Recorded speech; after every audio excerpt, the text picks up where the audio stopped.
Jeg vil nu vise, hvordan man lægger en subkutan nål, der lægges ind i patienten med 25-45 graders hældning. Den ser sådan her ud. Jeg pakker den ud om lidt. Til det skal vi bruge noget saltvand, en sprøjte til at fylde den slange der er, og hvis man skal til at give noget medicin, er det oplagt bare at bruge medicinen. En prop, noget sprit og noget Tegaderm og en kanyleboks. Jeg starter med at åbne for sættet.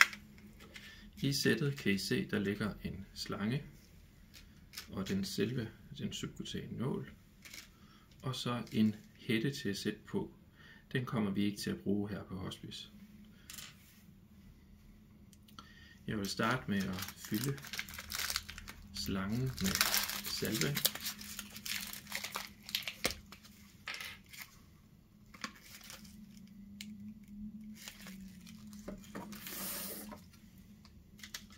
Så tager jeg slangen og fylder den her.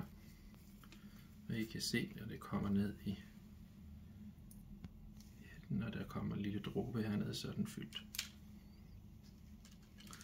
Nu skal vi over til patienten, og vi skal have sprittet armen af. Nu spritter jeg, hvor jeg gerne vil have kanylen lagt.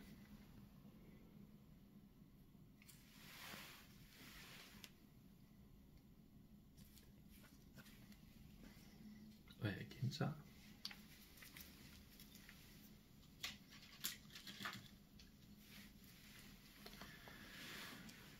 Så tager jeg den subkutane nål, og jeg holder fast med et fast greb her.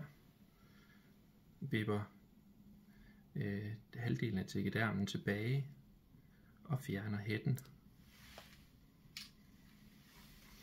Jeg tager godt fast i huden, for at jeg kan få den subkutan. Og jeg lægger den nu.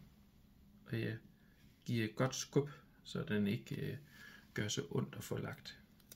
Jeg holder den her, fjerner plasteret her, så nu sidder den fast, og jeg kan fjerne stiletten, der ligger inde i, og den putter jeg i kanyleboks.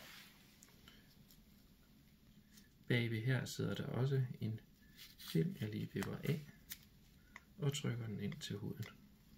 Og nu ligger selve katheteret ind under huden.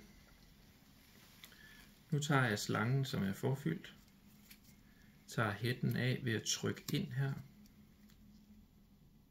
og tager hætten af.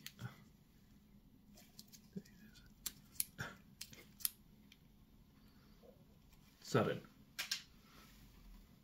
Og klikker den på.